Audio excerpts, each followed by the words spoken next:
You're broke, you're fat, you're depressed, and guess what? It's your fault. Yeah, it's probably a hard pill to swallow right now, hearing me say that, but that's the truth. And there's a huge disease going around the world, and that disease is the victim card. I'm a victim. Something happened to me, it's not my fault. I'm a victim. I'm broke and somebody else's fault. There's a Greek saying, for every finger that you point at somebody, 3 fingers point back at you.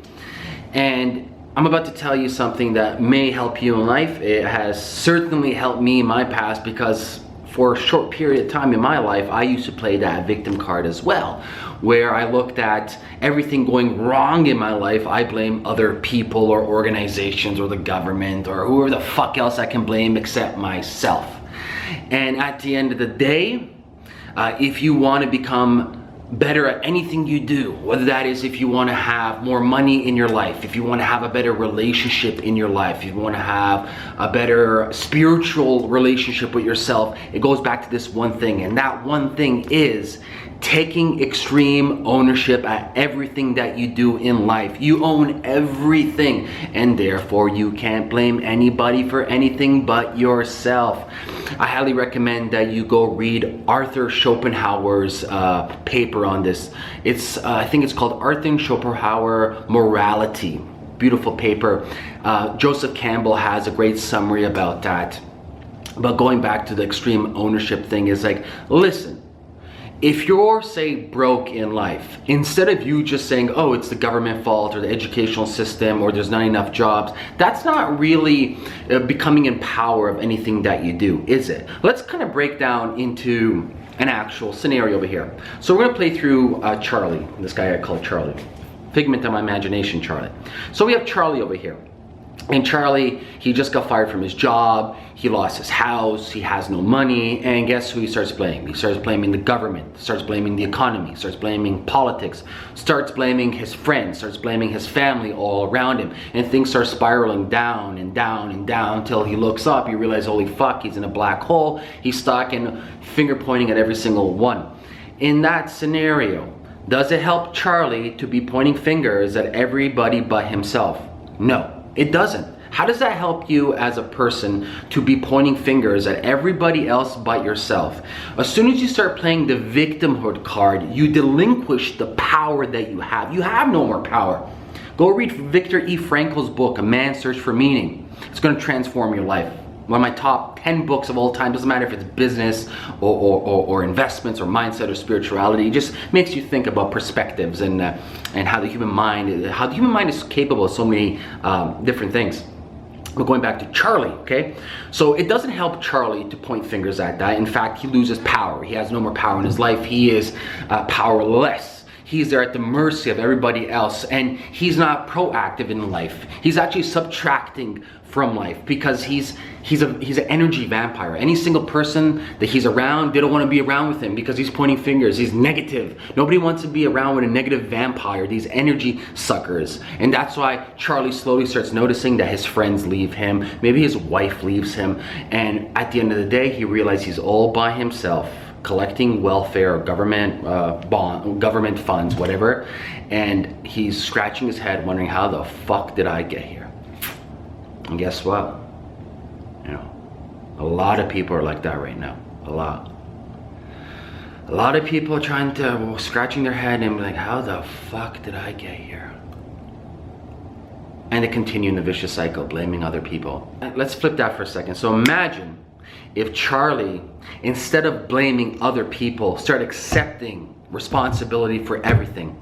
So if Charlie got fired from his job and lost his house, instead of saying, fuck the company, fuck the government, fuck the economy, he should be saying, I got fired, how can I get a job today? What do I need to do today? I'm gonna take ownership of this right now. I'm gonna call every single company. I'm gonna send my resume to everybody. I'm gonna add value out there. I'm gonna go out there, proactively engage and proactively put myself in a position so I do have another job to support me, myself, and my family, as opposed to pointing fingers, relying back on welfare. Same thing in relationship, as opposed to saying the relationship, saying, oh, it's her fault, or it's his fault, or, you know, she's always doing this, or he's always doing that. Sit down and both take responsibility for the situation and talk to each other as human beings and acknowledge the fact that, listen, we're gonna go through this together. I take responsibility for this situation. Yes, I will do this. Your world will drastically change when you take responsibility. Let's go back to business for a second. Say you are a CEO or founder of a startup. Listen, everything's on you. Don't be blaming the marketplace. Don't be blaming, oh, I don't have funding. Don't be blaming none of that shit. At the end of the day, the success of your company is on you. If you're not out there taking responsibility for getting sales, for increasing the numbers, for hiring the right people, for growing your company, well, guess what? The only person's fault for the company not growing is yours, point blank. Let's talk about weight. You know, let's say you're 50 pounds overweight. You can't be blaming anybody. You can't be blaming the fucking companies. You can't be blaming your doctor. You can't be blaming society. No one's taking a gun, putting to your head and saying, you gotta eat this food. No, you're the one eating food every single day. You're the one maybe taking certain medication you shouldn't be taking. You're the one not exercising every single day. You're the one not taking responsibility for the love of yourself. Yes, I know, it probably fucking hurts. You listening to me right now saying, no, Ameer, impossible. It's not my fault. I'm 50 pounds. Yes, it is. It is your fault. Because when you do take responsibility for being overweight, everything is in your power to change everything in your life. You can start exercising every single day. You can start eating healthy every single day. You can start sleeping better every single day. You now become the engineer of your life. And it's beautiful because all the success that you get in the future, financial success, spiritual success, relationship success, health success, you can now congratulate yourself for getting there. Because it's you that put in the time. It's you that took the responsibility. You're the one that wakes up every single morning and puts in the time day in, day out. It's you that puts out the fire when shit hits the fan.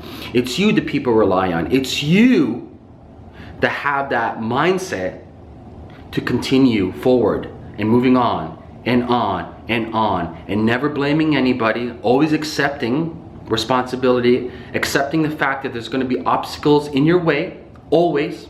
And don't even consider them obstacles. I consider them teachers. There's teachers in your way. They'll teach you new things all the time. Maybe you're a little out of shape. That's a teacher for you to get better in shape. You're not financially at the level you want. That's a teacher to get you to the next level. Spiritually, that's a teacher. Relationship-wise, that's a teacher. Don't look at these things as negatives. Think of them as amazing opportunities that now you take control, you own it, you own everything, and you go forward. And that's it. I'm going to leave you at that. Take full ownership. Take full responsibility, and your life will transform. Peace.